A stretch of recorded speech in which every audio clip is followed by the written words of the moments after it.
नमस्कार दोस्तों, आपके अपने YouTube चैनल पर आप सभी का एक बार पुनः स्वागत है।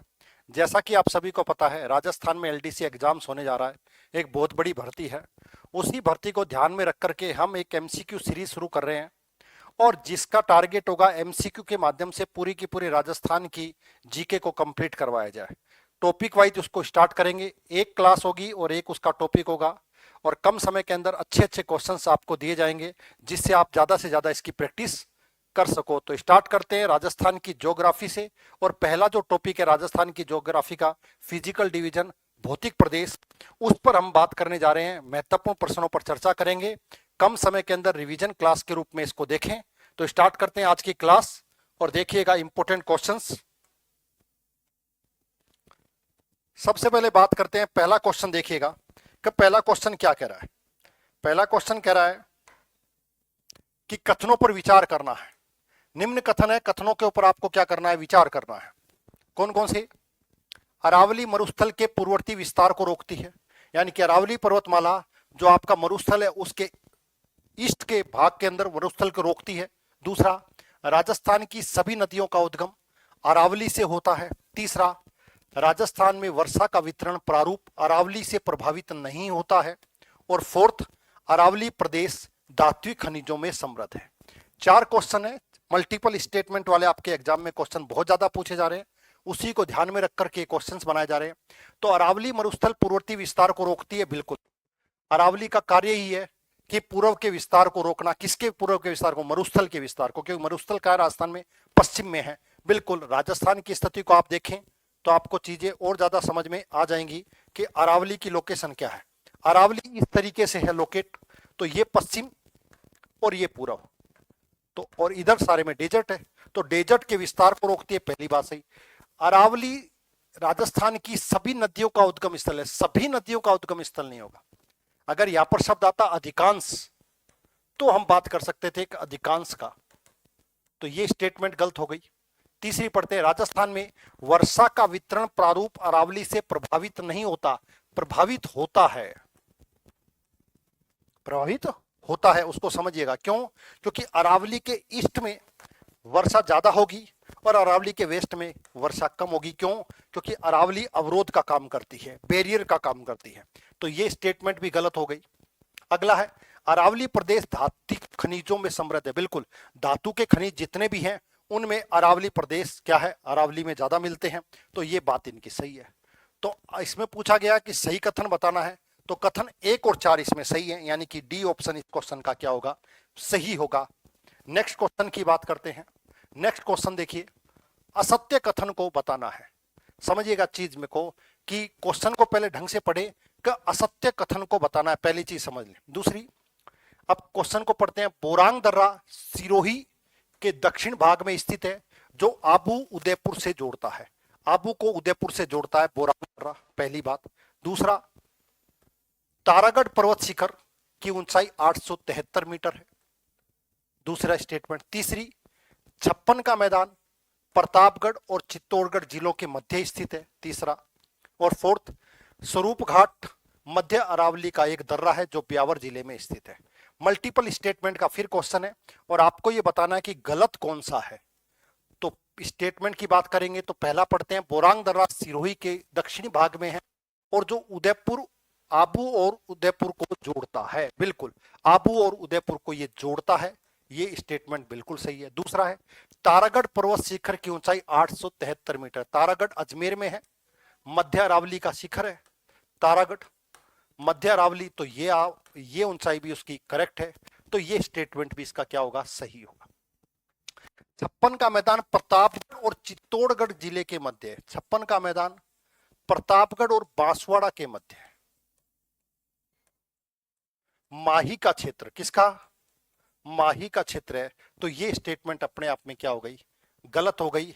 और स्वरूप घाट मध्य अरावली का दर्रा है जो ब्यावर में स्थित है, ये स्टेटमेंट भी इसमें सही होगी। तो इसका मतलब इसमें पूछा गया गलत स्टेटमेंट कौन सी है, तो गलत स्टेटमेंट इसमें 3 है, तो आंसर इसका डी, इसका भी 3 ही होगा, तो डी आंसर इसका गलत है। नेक्स्ट क्वेश्चन की बात करते हैं। फिर आपको बताना है निम्न में से असंगत कौन सा है। असंगत समझ में आ गया, जो जिनका जोड़ा बिल्कुल सही नहीं है, मैचिंग जिनकी सही नहीं है, उसके बारे में बात करना जा रहा है। भोराट का पठार उदयपुर, मेसा का पठार चित्तौड़, ऊपरमाल का पठार राजसमंद और उड़िया का पठार सिरोही। पूछा क्या है, असंगत कौन सा है, तो भोराट का पठार उदयपुर के अंदर गोगुंदा से कुंभलगढ़ के बीच में देखने को मिलता है, बिल्कुल सही है। मेसा का पठार चित्तौड़गढ़ जिले के अंदर ही है, ठीक है, जहां पर चित्तौड़गढ़ का दुर्ग है। ऊपरमाल का पठार, ऊपरमाल का पठार आपको कहां मिलेगा, बिजोलिया से और भैंसरोडगढ़ के मध्य, भैंसरोडगढ़ के मध्य। तो ये स्टेटमेंट अपने आप में गलत हो गई। उड़िया का पठार सिरोही में ही है, तो इसमें भी 1, 2 और 4 सही है। पूछा असंगत, तो असंगत इसका भी आंसर क्या होगा, डी ही होगा गलत आंसर। नेक्स्ट क्वेश्चन की बात करें, निम्नलिखित कथनों में हाड़ौती के पठार से संबंधित कथनों में सही कथन है, सही कथन बताना है आपको, ठीक है। स्थल आकृति के रूप में यह मालवा के पठार का उत्तरी विस्तार है, मालवा के पठार का उत्तरी विस्तार है। हाड़ौती के पठार के बारे में स्टेटमेंट है, इस क्षेत्र की औसत ऊंचाई 500 मीटर से ऊपर है, औसत एवरेज हाइट पूछ रहा है। इस क्षेत्र का अधिकांश भाग मोरेल नदी द्वारा अपवाहित होता है और इसमें एक रूप स्थल आकृतियां मिलती हैं। अब इस क्वेश्चन के अंदर आपको हाड़ौती के पठार की विशेषताएं पता होंगी, तभी जाकर के आप इस क्वेश्चन का आंसर दे सकते हो, इसको ध्यान रखिएगा, ठीक है। तो हम बात करने जा रहे हैं, हाड़ौती के पठार को मालवा के पठार का विस्तार कहा जाता है। बिल्कुल, मध्य प्रदेश के अंदर जो मालवा का क्षेत्र है, जिसको मालवा का नाम से जाना गया है, तो वो कहीं ना कहीं मालवा का विस्तार है। और मालवा किसका है, दक्कन के पठार का विस्तार है। और वही राजस्थान के अंदर इसको दक्षिणी पूर्वी पठार भी कहते हैं, इसको हाड़ौती का पठार भी कहते हैं, इसको लावा का पठार भी कहते हैं, ज्वालामुखी से निर्मित है। तो ये बात सही है। इस क्षेत्र की औसत ऊंचाई 500 मीटर से, बिल्कुल, इसकी कई सारी चंद्रबाजी, कई सारी जो चट्टानें हैं ऊंचाई है उनकी 500 से ऊपर भी उनकी ऊंचाई आपको देखने को मिलेगी, तो ये बात भी सही है। इस क्षेत्र का अधिकांश भाग मोरेल नदी से अपवाहित होता है। मोरेल नदी यहाँ कहाँ पर बहती है, इस क्षेत्र के अंदर तो आपको काली सिंध देखने को मिलेगी, परवन देखने को मिलेगी, आहू, पार्वती या फिर चंबल का भी प्रभाव आपको देखने को मिलेगा। तो ये अपने आप में गलत हो गया। और इसमें एक रूप स्थल आकृति, एक रूप स्थल आकृति कैसे हो सकती है, यहां पे आपको पर्वत भी हैं, पठार भी हैं, मैदान भी हैं, डांग क्षेत्र भी है, ठीक है, जिसको आप डांग के क्षेत्र के रूप में चंबल, चंबल बहती है तो बीहड़ वाला क्षेत्र, ठीक है। तो एक रूप स्थल आकृति इसमें भी नहीं है, अलग अलग है। तो इसका आंसर होगा, इसमें पूछा क्या है, सही कथन, ए और बी। ए और बी का मतलब ए ऑप्शन इसमें क्या होगा, सही होगा, इसको ध्यान रखिएगा। नेक्स्ट क्वेश्चन की बात करें, थोब और रेडाना रन क्रम से किस जिले में, रन, रन आपको पता है एक खारा जलीय क्षेत्र होता है। भारत के अंदर सबसे बड़ा रन के रूप में कच्छ का रन, कच्छ का रन आप जानते हो कहां पर, गुजरात के अंदर, उसी के बारे में पूछ रहा। उस तरह के छोटे छोटे रन आपको राजस्थान में भी दिखाई देंगे।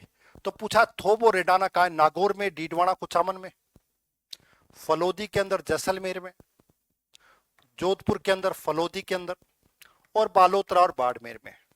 थोब और रेडाना के बारे में पूछा गया, तो ध्यान रखिएगा, थोब आपका मिलता है कहां पर, बालोतरा में, और रेडाना आपको देखने को मिलेगा बाड़मेर में।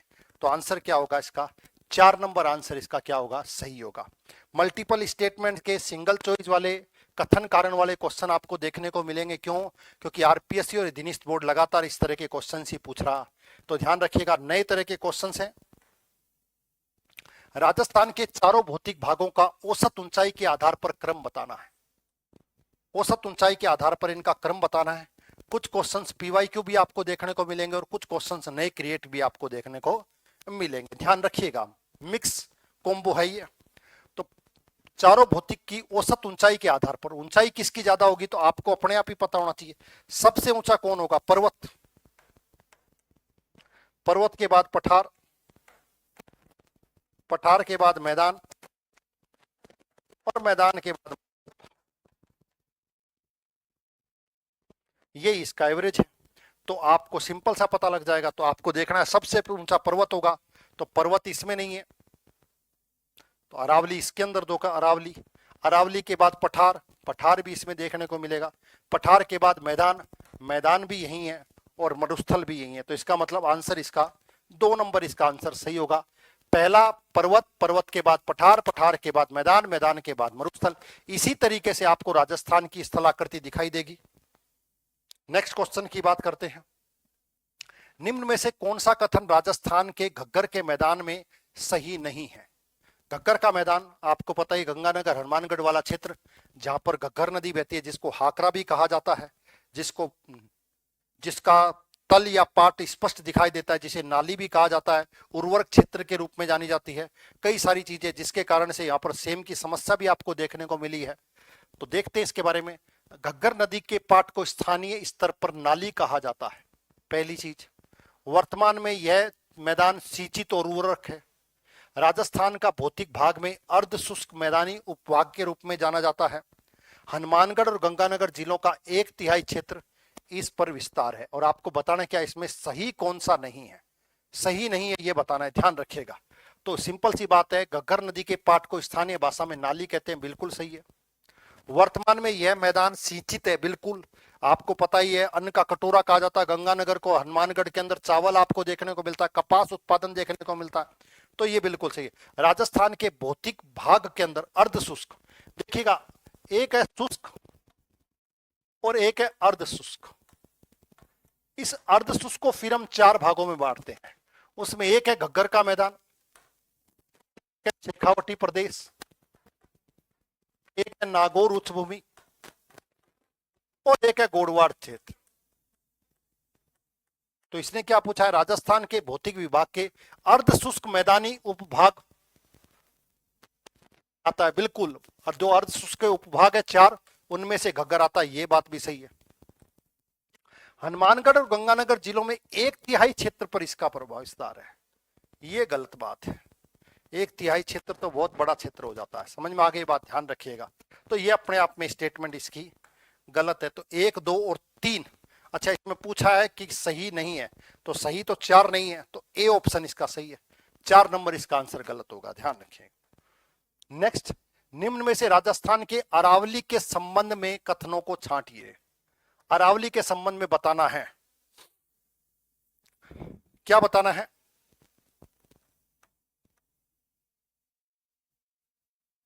अरावली के संबंध में बताना असंगत या गलत कथन कौन सा है। बनास बेसिन इन श्रृंखलाओं के पश्चिम में स्थित है। अरावली श्रृंखलाओं का विस्तार उत्तर पूर्व से दक्षिण पश्चिम में है। ये विश्व के प्राचीनतम पर्वतों में से एक है और इन श्रृंखलाओं की अनुमानित लंबाई 692 किलोमीटर है। ये 4 अरावली के बारे में आपको स्टेटमेंट है, बेसिक सी जानकारी है। बस क्वेश्चन बड़ा सा देख करके डरने की जरूरत नहीं है कि क्वेश्चन बहुत बड़ा हो गया और ये सही नहीं है, इसको थोड़ा सा ध्यान रखें, आराम से इजी गोइंग में पढ़ें। बनास बेसिन इन श्रृंखलाओं के पश्चिम में स्थित है। बनास बेसिन इन श्रृंखलाओं के पश्चिम में कैसे होगा, ये अरावली है और अरावली के बीच में ही पड़ता है राजसमंद, राजसमंद से निकलती है बनास, ये तो पूर्व में हो गया। ये पहली लाइन इसमें गलत है। और क्या पूछा, असंगत पूछा है, तो एक स्टेटमेंट इसमें गलत होगी, पहली गलत हो गई। फिर भी पढ़ लेते हैं।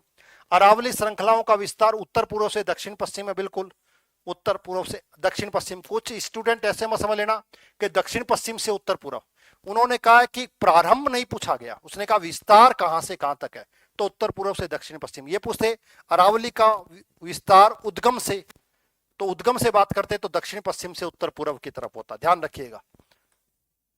ये विश्व की प्राचीनतम में से है, बिल्कुल एक है। और यह श्रृंखलाओं की अनुमानित लगाई 692 किलोमीटर, बिल्कुल सही आंसर है। तो चारों सही है, एक का गलत आंसर। नेक्स्ट, पश्चिम मरुस्थलीय प्रदेश के बारे में निम्न में से असत्य कथन बताना है। असत्य कथन आपको बताना है, ध्यान रखिएगा। पहला, यह राजस्थान का सर्वाधिक दैनिक तापांतर वाला भाग है। यह विश्व का सर्वाधिक घना मरुस्थल है। इसमें आग्नेय चट्टानों की अधिकता है और यह विश्व का सर्वाधिक जैव विविधता वाला मरुस्थल है।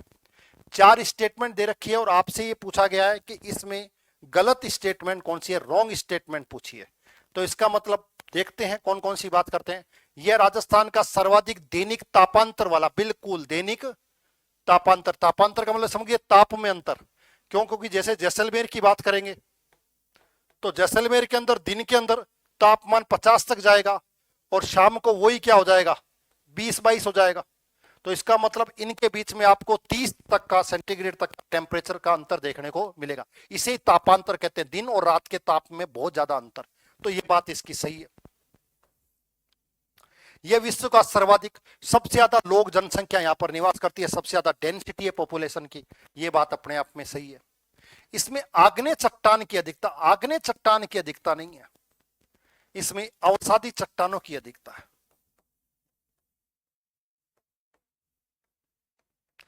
अवसादी चट्टानों के कारण ही तो यहां क्या है, पेट्रोल, कच्चा तेल जिसको आप कहते हो कोयला, गैस, ये सब इससे निकलती है, अवसादी चट्टानों से। तो ये स्टेटमेंट इसकी गलत हो गई। यह विश्व का सर्वाधिक जैव विविधता, बायोडाइवर्सिटी वाला मरुस्थल है, बिल्कुल सर्वाधिक जैव विविधता आपको यहां देखने को मिलती है मरुस्थल। मरुस्थल के अंदर ध्यान रखा, वैसे तो जैव विविधता, बायोडाइवर्सिटी, हॉटस्पॉट्स आपका वेस्टर्न घाट देखने को मिलेगा, अंडमान निकोबार देखने को मिलेगा, पूर्वी हिमालय मिलेगा। मरुस्थल की बात की जा रही है, ध्यान रखिएगा। तो ये स्टेटमेंट हो गई। इसमें पूछा क्या, असत्य कथन कौन सा, तो असत्य इसमें 3 है, 3 का मतलब डी इसका आंसर क्या होगा, गलत होगा। नेक्स्ट की बात करें, कथन दे रखे हैं 2, एक कथन और एक कारण। कथन कह रहा है राजस्थान सरकार ने अरावली हरित विकास परियोजना शुरू की है। पहली बात, प्रथम वर्ष में इसका जोर वृक्षारोपण पर है, यह अरावली हरित दीवार परियोजनाओं से संरेखित है। तो इंपॉर्टेंट क्वेश्चन है, समझिएगा क्या पूछ रहा है वो। अरावली हरित विकास परियोजना शुरू करिए, बिल्कुल शुरू करिए, जिसका उद्देश्य क्या है कि अरावली के दोनों तरफ क्या लगाने हैं, पेड़ लगाने हैं बड़ी मात्रा में, जिससे एक तरीके से अरावली को प्रोटेक्ट किया जा सके, अरावली के चारों तरफ दीवार, जिससे अरावली भी प्रोटेक्ट होगी और साथ साथ में विस्तार भी नहीं होगा मरुस्थल का। तो ये बात सही है, शुरू करिए। प्रथम वर्ष में इसका जोर वृक्षारोपण पर है, बिल्कुल पहले साल टारगेट क्या है कि इसके चारों तरफ ज्यादा से ज्यादा मात्रा में क्या लगाए जाए, पेड़ लगाए जाएं, जिससे इसको प्रोटेक्ट किया जा सके, बिल्कुल सही है। और अरावली हरित विकास परियोजना शुरू करिए। इस प्रथम वर्ष में इसका जोर, तो ये एक दूसरे से दोनों कनेक्टेड है, तो कहीं ना कहीं आपको देखने को मिलेगा कि इसका आंसर सी होगा। ए और आर दोनों सही है और आर ए की कहीं ना कहीं व्याख्या करता हुआ दिखाई देता है। इस तरह के क्वेश्चन भी आपको देखने को मिलेंगे। नेक्स्ट क्वेश्चन देखिएगा, कौन सा राजस्थान के दक्षिणी पूर्वी पठार का सत्य है। दक्षिणी पूर्वी पठार के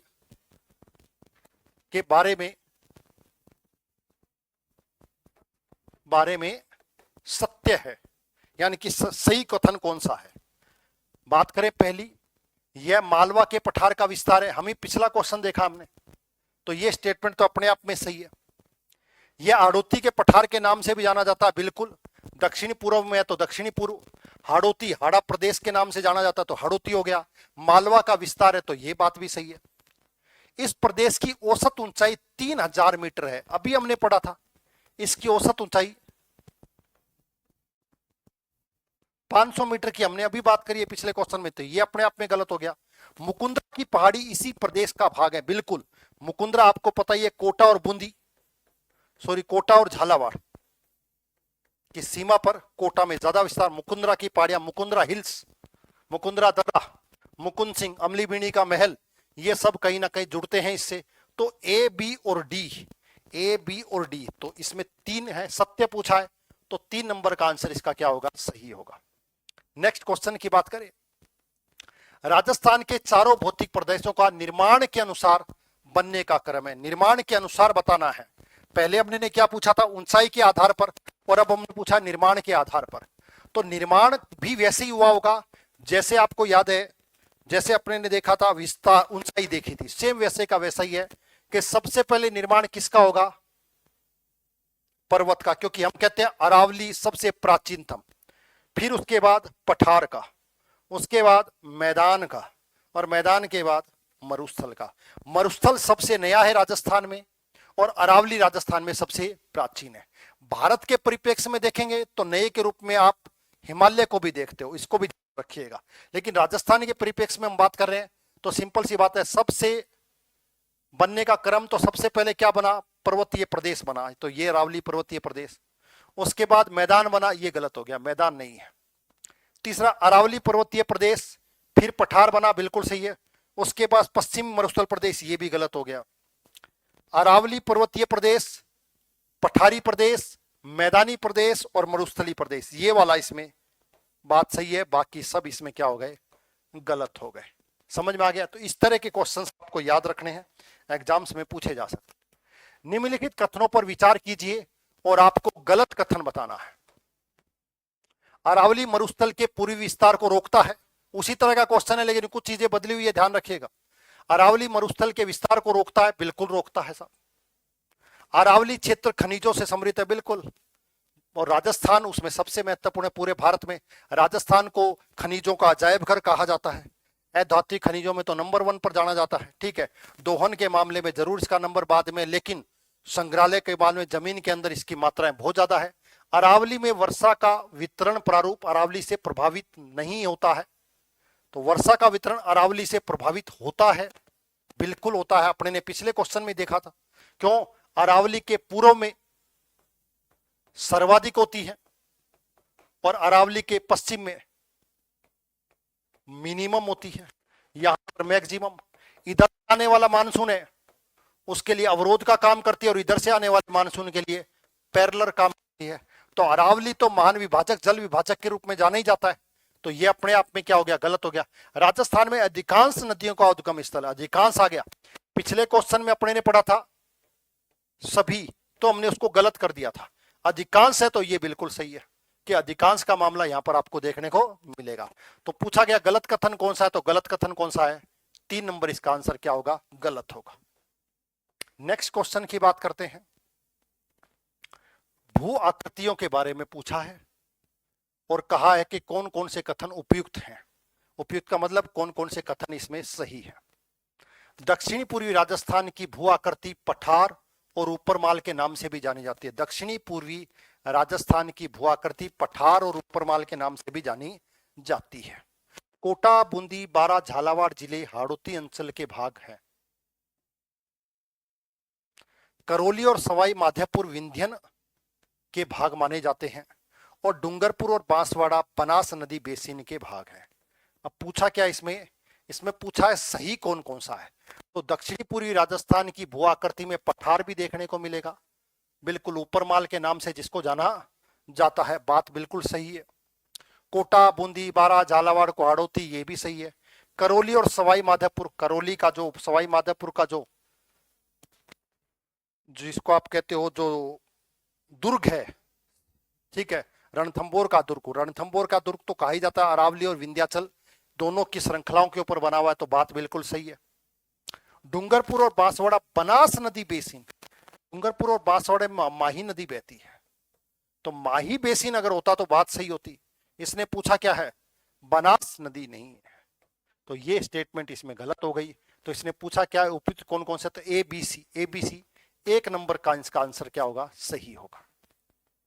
नेक्स्ट बात करते हैं। अरावली के पूर्वी ढालों पर पश्चिमी ढालों की वनस्पति अधिक सघन और ऊंचाई तक विद्यमान है। अरावली के पूर्वी ढालों पर पश्चिमी ढालों की अपेक्षा मिस हो गया, ध्यान रखिएगा। ढालों की अपेक्षा वनस्पति अधिक डेंसिटी वाली और अधिक हाइट वाली है। कारण क्या है, अरावली के पूर्वी ढाल अधिक मानसूनी वर्षा प्राप्त करते हैं तथा पश्चिमी ढालों की अपेक्षा तीक्ष्ण ढाल युक्त और उच्चतर है। कहने का मतलब ये क्या कह रहा है, ये कह रहा अरावली का जो ईस्टर्न भाग है, ठीक है, उस ईस्टर्न भाग पर आपको पश्चिम की वेस्ट की अपेक्षा वनस्पतियां आपको ज्यादा देखने को मिलती हैं और साथ साथ में उन पर जहां पर भी उनकी वनस्पति की हाइट भी आपको ज्यादा देखने को मिलेगी, पहली चीज। दूसरा कह रहा अरावली के पूर्वी ढाल, तो इसी ईस्टर्न भाग में कहते हैं मानसूनी वर्षा सबसे ज्यादा प्राप्त होती है और इस मानसूनी वर्षा को सर्वाधिक प्राप्त होने के कारण यहाँ पर ऊंचाई और सघन वनस्पतियां हैं। साथ साथ में पश्चिम ढालों की अपेक्षा ईस्टर्न वाला भाग जो है, पश्चिम भाग की अपेक्षा ईस्टर्न वाला भाग जो अधिक ढालनुमा तेज तीव्र ढाल वाला माना जाता है, तो ये बात भी सही है। तो कहीं ना कहीं ए और बी दोनों और सही है, कथन और कारण की व्याख्या भी आपको दिखाई देता है। तो 15 का आंसर इसमें आपको देखने को मिलेगा 4 नंबर होगा। नेक्स्ट, सीप के संदर्भ में बताना है। सीप एक प्रकार का बालू का स्तूप है, ध्यान रखिएगा, ये क्वेश्चन बालू का स्तूप से है। ठीक है, सीप केवल एक भुजा वाला बालू का स्तूप है। सीप परवलयिक बालू का स्तूप होते हैं। सीप और सब्र कोफिद समान बालू का स्तूप होते हैं। सीप प्रचलित पवनों की दिशा में समकोण पर बनते हैं। आपको बताना है सही कथन कौन सा है, तो सही कथन बताना है आपको, तो ध्यान रखिएगा। सीप केवल एक भुजा वाले बालू का स्तूप है, बिल्कुल सही है। सीप परवलय वाले नहीं होते। सीप सब्र कोफिज के समान भी नहीं होते। सीप तो ध्यान रखिएगा बरखान प्रकार के होते हैं। बरखान का मतलब समझ गए, अर्धचंद्राकार। बरखान प्रकार के होते हैं कौन से? सीप। सीप प्रचलित पवनों की दिशा में समकोण पर नहीं बनते हैं। तो इसमें तो एक ही आंसर इसका क्या होगा, सही होगा। तो 1 नंबर 20 का ऑप्शन क्या होगा, यही होगा। इसको ध्यान रखिए।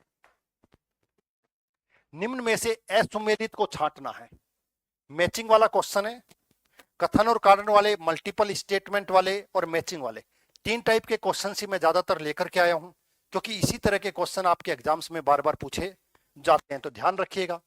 बात करेंगे घग्गर का मैदान, गंगानगर और हनुमानगढ़, आंतरिक अपवा क्षेत्र, शेखावटी प्रदेश, गिरवा उदयपुर बेसिन और भोराट का पठार, हाड़ौती प्रदेश।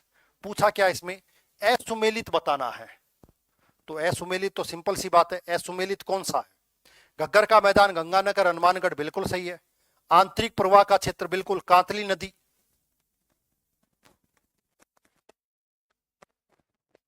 ठीक है, तो ये भी अपने आप में सही है। गिरवा उदयपुर के आसपास जो तस्तरी नुमा क्षेत्र गिरवा की पहाड़ियों के रूप में जाना जाता है, वो भी सही है। भोराट का पठार, हाड़ौती का पठार, भोराट का पठार कैसे होगा, हाड़ौती में कैसे आएगा? ये तो दक्षिणी राजस्थान के अंदर मिलने वाली भोराट का पठार, कुंभलगढ़ से गोगुंदा के मध्य, किसके मध्य? कुंभलगढ़ से गोगुंदा के मध्य मिलने वाला। ठीक है, तो ये अपने आप में गलत हो गया। इसमें पूछा क्या है, सुमेलित कौन सा नहीं है, तो 4 नंबर सुमेलित नहीं है। ए ऑप्शन इसका सही है, 4 नंबर गलत है इसका। राजस्थान के किस क्षेत्र में बालू का स्तूप पाए जाते हैं? अच्छा सॉरी, राजस्थान के किस क्षेत्र में बालू का स्तूप मुक्त क्षेत्र पाया जाता है? बालू का स्तूप मुक्त क्षेत्र का क्वेश्चन है, ध्यान रखिएगा। बालू का स्तूप मुक्त क्षेत्र कौन सा क्षेत्र पे पाया जाता है? ओसियां, मंडोर और मथानिया में, फलोदी, पोखरण और बालोतरा में, सीकर, चूरू और झुंझुनू में, और सिवाड़ा, आहोर और जालोर के अंदर। यानी कि बालू का स्तूप वाला वो क्षेत्र जहां पर बालू का स्तूप बिल्कुल भी देखने को मिले, यानी कि वहां पर हम्मादा प्रकार का मरुस्थल, पथरीला मरुस्थल आपको देखने को मिलता है, वही इसने पूछा है। तो ध्यान रखिएगा, राजस्थान के अंदर बालू का स्तूप मुख्य क्षेत्र फलोदी, पोखरण और बालोतरा, इन 3 के अंदर ही देखने को मिलता है। फलोदी अपने आप में जिला हो गया, बालोतरा हो गया, और पोखरण जैसलमेर के अंदर आता ही आता है। नेक्स्ट क्वेश्चन की बात करते हैं। बाणगंगा बेसिन का विस्तार किन जिलों में है? बाणगंगा बेसिन का विस्तार किन जिलों में है? तो बाणगंगा नदी के बारे में आपको ध्यान रखना, अर्जुन की गंगा के नाम से जानते हैं। बैराट सभ्यता इसके पास में डेवलप हुई मानी जाती है। तो जयपुर, कोटपुतली, बैरोड, सवाई माधोपुर, अजमेर। तो अजमेर और सवाई माधोपुर अपने आप में गलत गया। दौसा, भरतपुर, धौलपुर, करौली। जयपुर, दौसा, डीग, भरतपुर, टोंक, करौली, धौलपुर, भीलवाड़ा। तो इसका आंसर अपने आप में निकल के आ जाएगा क्या, 3 नंबर इसका ऑप्शन क्या है, में सही है। निम्न में से असुमेलित बताना है। फिर आपको बैचिंग वाला क्वेश्चन दिया गया और यह पूछा जा रहा है कि गलत कथन इसमें कौन सा है। डूंगरपुर, बांसवाड़ा, प्रतापगढ़ के क्षेत्र पीडमांड का मैदान कहलाता है। डूंगरपुर पूर्वी सिरोही, उदयपुर के अरावली का पर्वतीय क्षेत्र भोमट प्रदेश के नाम से जाना जाता है। आबू पर्वतखंड आबूर्द के नाम से जाना जाता है, और कोटा बारा बूंदी के क्षेत्र को हाड़ौती के नाम से जाना जाता है। 4 ऑप्शन है और असुमेलित पूछना है। तो कोटा बारा बूंदी बिल्कुल सही है। आबू पर्वतखंड आबूर्द प्रदेश के रूप में जाना जाता है। आबूर्दा देवी के नाम से। डूंगरपुर पूर्वी सिरोही और उदयपुर के अरावली के आसपास का क्षेत्र भोमठ प्रदेश के नाम से। भौतिक आकृति बिल्कुल। डूंगरपुर बांसवाड़ा प्रतापगढ़ का क्षेत्र पीडमांड के नाम से नहीं जाना जाता है। ठीक है, इसको ध्यान रखिएगा। ठीक है, ये मेवल क्षेत्र के रूप में हो सकता है, वांगड़ क्षेत्र के रूप में हो सकता है, लेकिन पीडमांड के रूप में नहीं होगा। पीडमांड वाला क्षेत्र राजसमंद वाला है। तो ये अपने आप में क्या हो गया, गलत हो गया। तो इसमें पूछा क्या है, गलत ही पूछा है, तो 1 नंबर इसका आंसर होगा।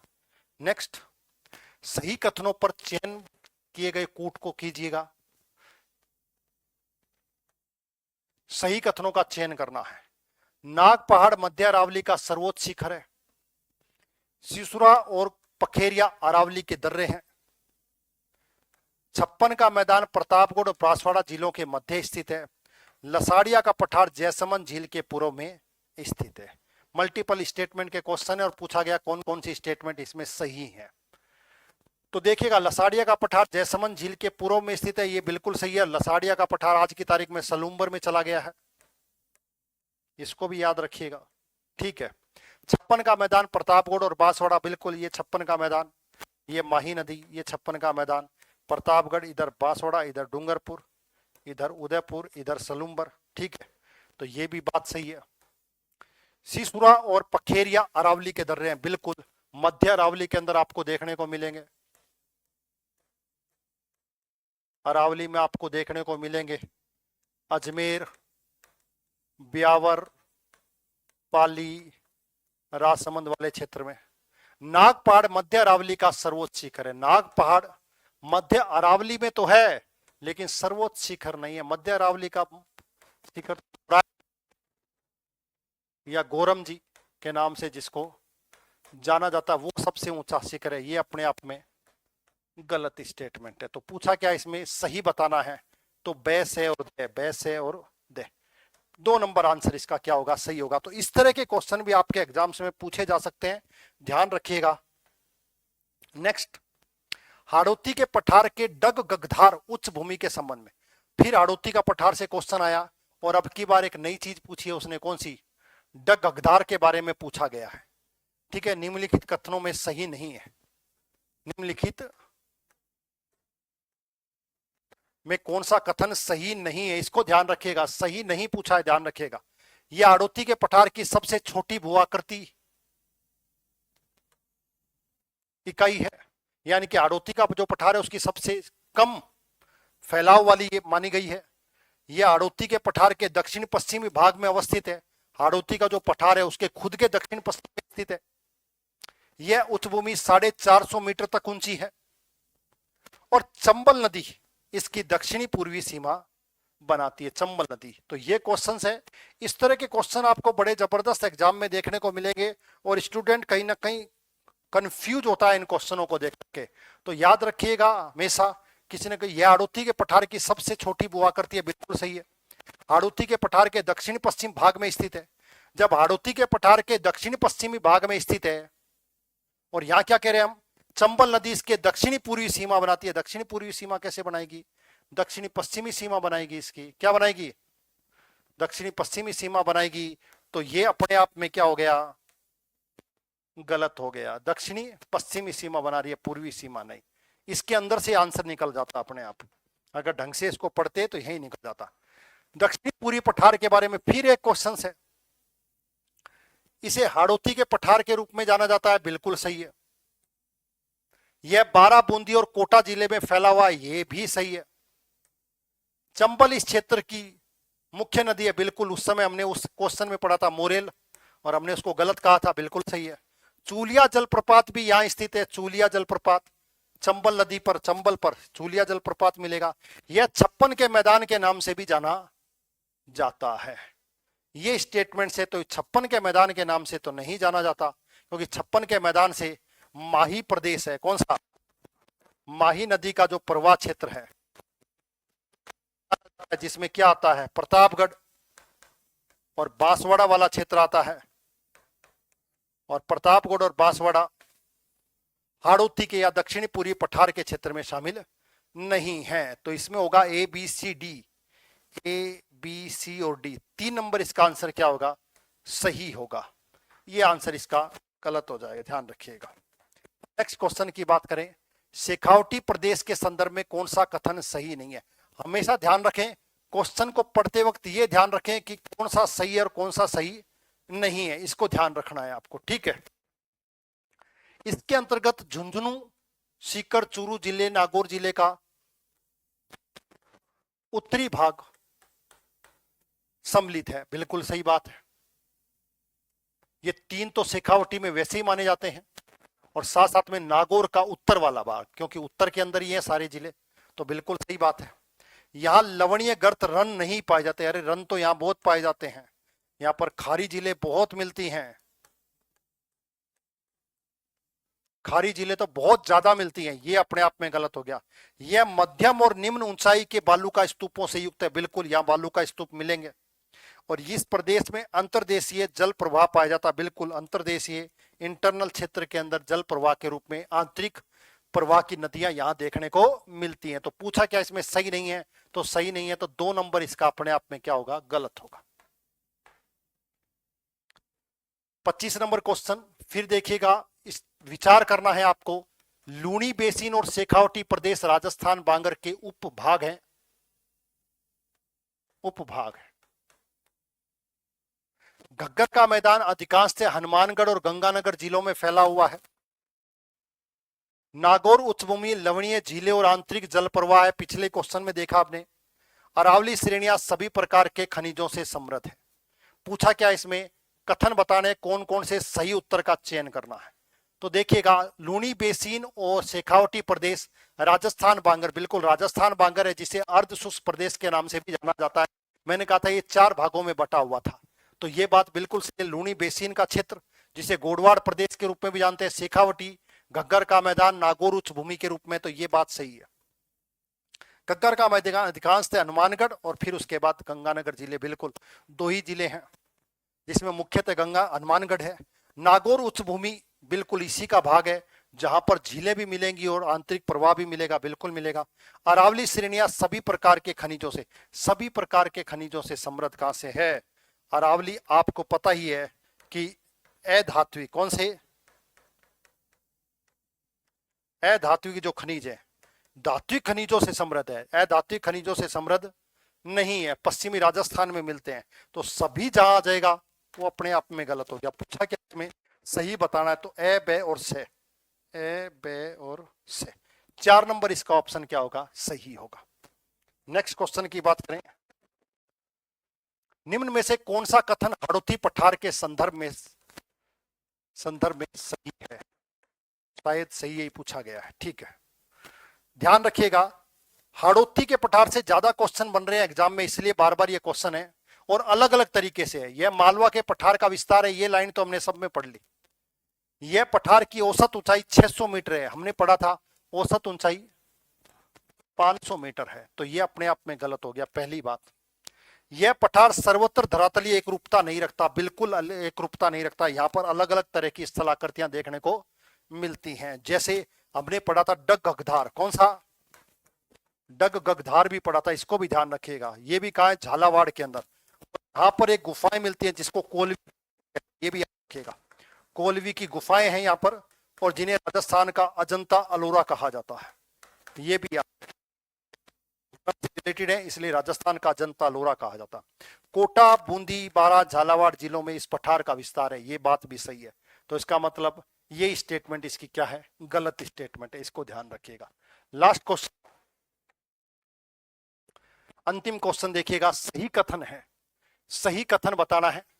मकराना श्रेणी सफेद संगमरमर के लिए प्रसिद्ध है, मांगलोद श्रेणी जिप्सम के लिए प्रसिद्ध है, जायल श्रेणी फ्लोराइड युक्त के लिए प्रसिद्ध है, और उपयुक्त सभी कथन सही हैं। तो बताइए कौन सा कथन सही है, ए सही है, दो सही है। तो देखिएगा, मकराना नागौर, मांगलोद भी नागौर और जायल भी नागौर, तो सारी की सारी बातें इसमें क्या है। तो ये थे आपका पहला topic, first topic LDC exams को लेकर के, ध्यान रखिएगा।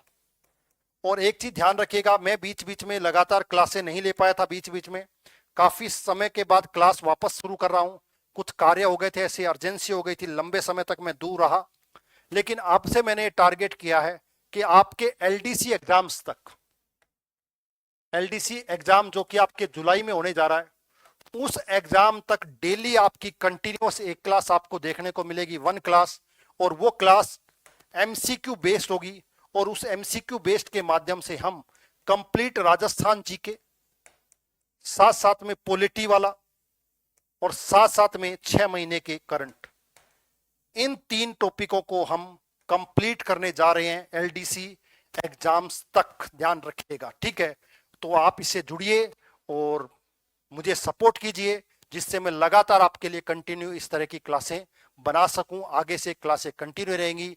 प्लीज वीडियो को लाइक और शेयर जरूर करें और चैनल को सब्सक्राइब करें। आज के लिए सभी को thank you very much. Next video में मिलते हैं।